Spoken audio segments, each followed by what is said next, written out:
What's up, everybody? Welcome to another edition of Inside the Vinyl. I'm your host, Tim Bianconi.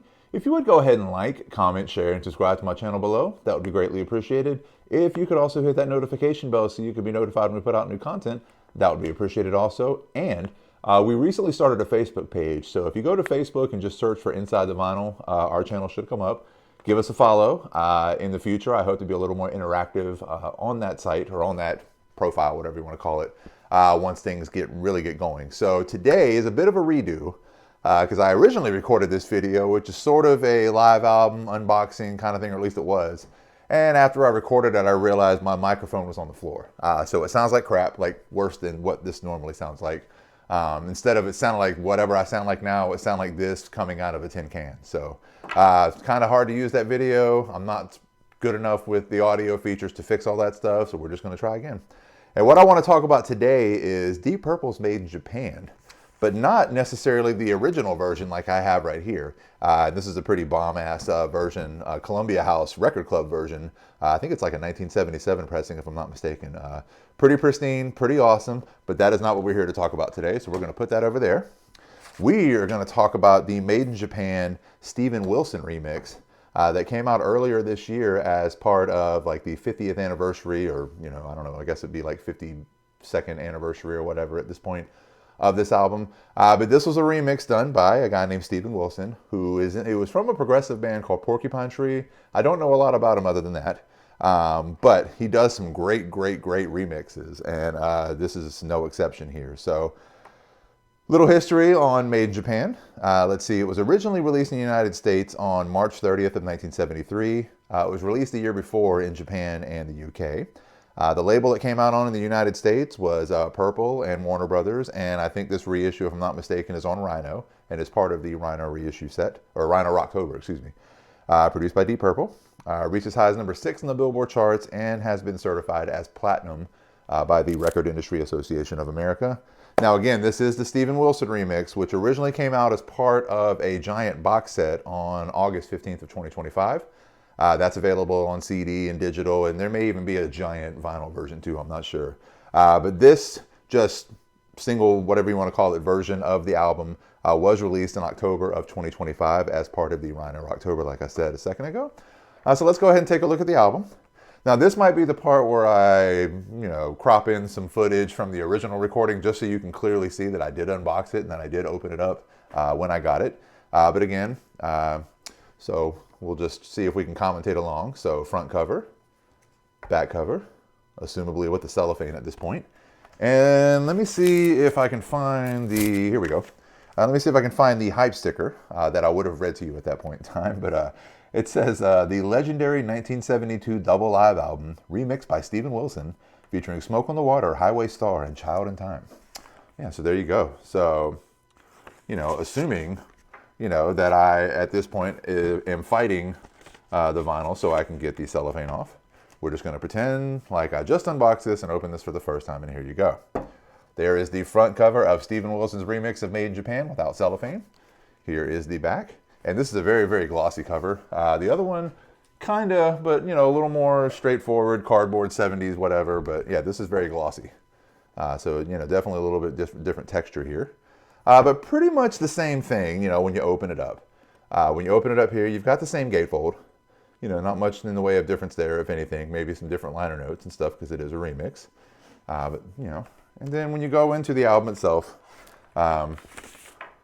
this is standard black vinyl. Now, if I'm not mistaken, I think the middle sticker is a little bit different.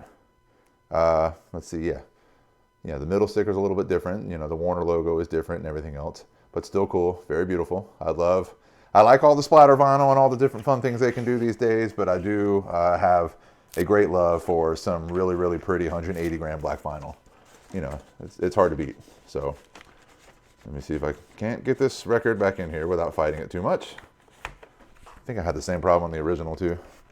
All right, and then just for shits and giggles, we're going to look at the other side, just because this vinyl is so pretty. So let's see. Well, there's side 4. Doesn't really matter. Side 4, and then of course there's side 3. Sticker and everything the same in the middle there. And let's put this all back together and talk about this for a minute. Now, I bought this remix. Now, I had already heard the remix in my car from the digital version and was blown away. And we'll get, if I can fight this record back into its sleeve, then we will put this up here and we will talk a little bit about the remix itself. All right, so there you go. Deep Purple's Made in Japan, Steven Wilson remix. So, like I said, I did listen to it digitally, and I think, if I'm not mistaken, I don't know if the one on Apple is Dolby Atmos or whatever. I know it was mastered in Dolby Atmos. I don't know about the original mix of the album, but I know the remix was.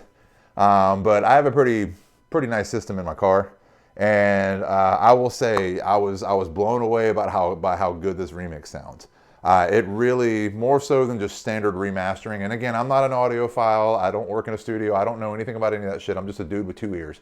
So all I can really do is describe what I hear, but like all of the tracks like are so distinct now, the bass track, the vocals, the guitar, everything, and the drums especially. I think on the original mix, obviously like when Pacey plays, you can hear everything, you can hear all the different drums, but I think just all of the different sounds and tones or whatever have just been brought out like crazy with this remix, as well as the bass guitar and really all the low end stuff. So again, the drums as a whole are more distinct, but I guess my only issue with this remix is when you listen to the original Made in Japan mix, Pacey's snare is just like, it's just got snap. Every time it hits, it's just like bow, bow. And I kind of feel like this remix kind of took that back a little bit, buried it in the mix just a little, maybe not buried, but brought it, it's at a little bit lower in the mix. It doesn't have really like the snap and the punch that, in my opinion, that the original mix has. But when you couple that in with the way the rest of the drum sound is and how distinct everything is and just how dynamic, I guess is a good word, it is, it totally makes up for it. And again, the sound overall is just like amazing. And, even in my car, listening into it in there, it was like, I felt like I was at the show and I was just surrounded by sound, which I guess is kind of what the Dolby Atmos does. I have listened to this since I bought it, since I unboxed it the first time. On my record player, and I got a Marantz receiver with a pretty nice Audio Technica record player over there, so I was able to really hear a lot of the same things. Maybe not quite as dynamic because I wasn't sitting like in a completely surrounded by speakers in a car, but the same sound and the same sound quality and everything else was conveyed. So very cool. I highly recommend it. If you don't want to have 2 copies of Made in Japan like I do, it is available digitally. And I think the box set is available on like Apple and Spotify and all that. And it has the original mix, and I think it has all the actual concerts that were used for the album as well as the remix. So check it out. You won't be disappointed. That's all I've got for you this time. Like, comment, share, and subscribe. Hit that notification bell so you can be notified when we put out new content. I shouldn't do that on camera, but that's what happens when you eat 3 hamburgers. But I've got the rest of my unboxing series. I've also got a series on live albums, another series on Lost Classics, a new series I just started on Greatest Hits. I've even got some live footage from concerts and festivals over the last several years. I've got some random disc golf nonsense out there, and I've even got a couple of documentary style, very, very short films that I made for school. So check all that stuff out. It's probably a marketing nightmare as far as everything, all the different nonsense I've got on my channel, but a lot of it's fun, so check it all out. And again, like, comment, share, and subscribe, and we'll see you next time. Peace out.